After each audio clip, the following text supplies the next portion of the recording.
feels right. And I'm convinced this applause is for the pants, and I'll take it. Right? Aren't they extra? Hello. I try to be extra and just enough. Okay, have you ever heard someone talk and just immediately know you're 22? Do you know what I mean? Like a couple weeks ago, I overheard these two women talking, and it wasn't even anything special, but I just instantly knew. Because one girl just goes, ugh, I feel fat. And then her friend goes, shut up, you're gorgeous! And it was like, yeah, that's a 20-year-old's game. You know what I'm saying? That's what you do in your 20s. The love is aggressive. It's real. I'm in my 30s. We don't have time for all that, you know? Me and my friends start talking, and one of us is like, ugh, I feel fat. The other one's like, bitch, me too. I'm out in these streets struggling. I can't lift you up. You know? Best I can do is make you a sandwich.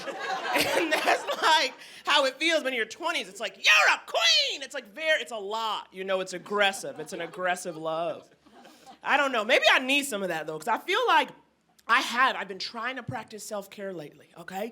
But what I usually do is not hitting the spot no more, you know? Because normally for me, how I refill the well, okay? How I take a breath is by watching a lot of true crime and listening to true crime podcasts. You know, it gives me a much-needed perspective, honey. It really does. I was watching one of my jams on Investigation Discovery, which you know is the channel, okay?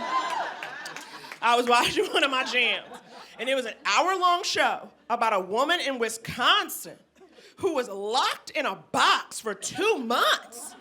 And I was like halfway through the show, and I was like, I'm doing all right.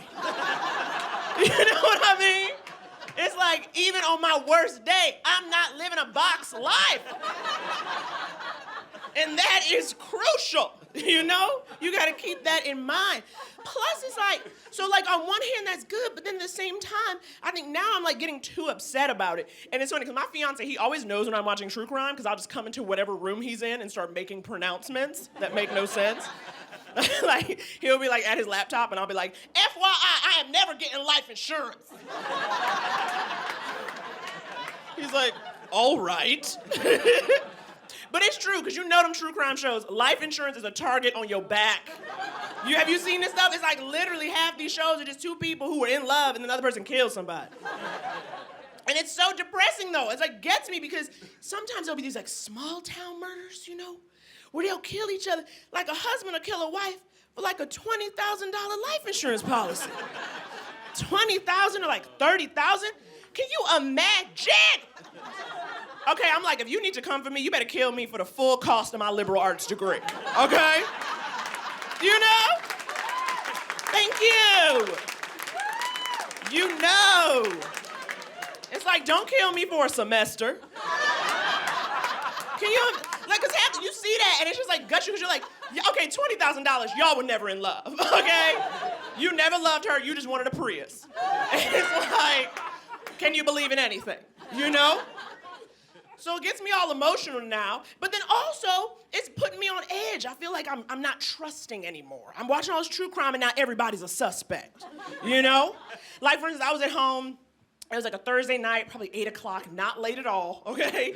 But I was already in for the night, okay? I was in the middle of a Forensic Files run, all right? And a run is when you're watching 3 to 12 episodes at once. So I'm in the middle of my run, doing my thing, and there's a knock at the door. And it's like, okay, do not knock on my door during forensics, okay? Don't do it. I am on edge. That is the closest I will ever be to a jungle cat, okay? Haunches, don't come at me during forensics. But I go to the door, and I don't even open it. I'm like, who is it?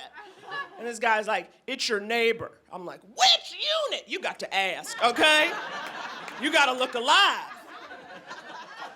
I like open the door like halfway, give him one eyeball, you know? And so he says who he is, and he goes, so I'm putting up some blinds upstairs, and I was like wondering if maybe I could borrow a drill. A drill? You wanna borrow my, girl, I seen this episode, okay? You coming up on me asking for my own drill. I got my fingerprints on it, your fingerprints on it. The police ain't cracking that case. They ain't cracking it. They ain't cracking it. So I was like, Absolutely not. But this is where, see, I got a white fiance, and this is where that'll get you in trouble, okay? Because I was all ready to be like, sorry, no. And then his ass in the other room, he overhears and he goes, yeah, we've got one. He come out the back with the drill, with the bits, with the extension cord, everything you need to kill me quickly and easily.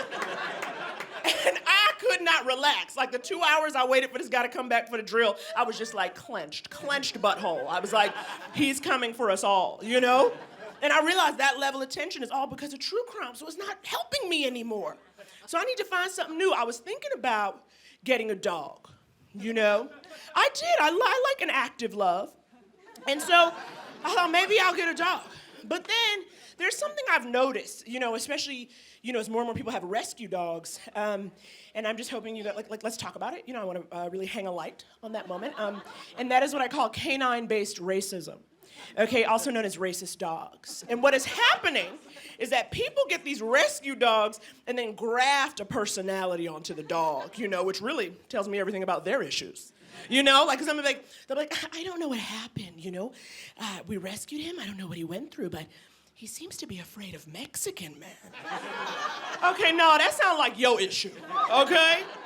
It's serious, because trust me, I know. I watch Dog Whisperer, okay? I know what happens. What happens is you see something scary, you tense up, the dog feels that tension, it's a feedback loop, and you're racist, okay?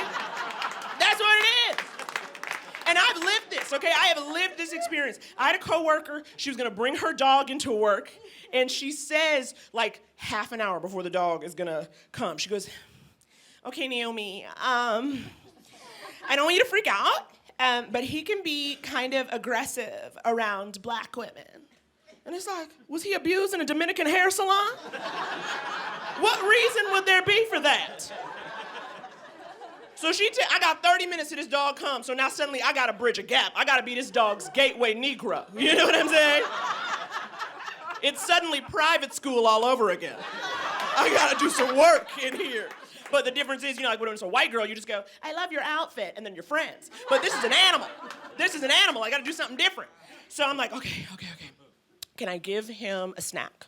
She goes, yes. I go to the office kitchen, I get some turkey pieces, put them in my hand, you know, and the dog comes in, and she was not kidding. That dog looked at me and was just like, rawr, rawr. It was rude, okay?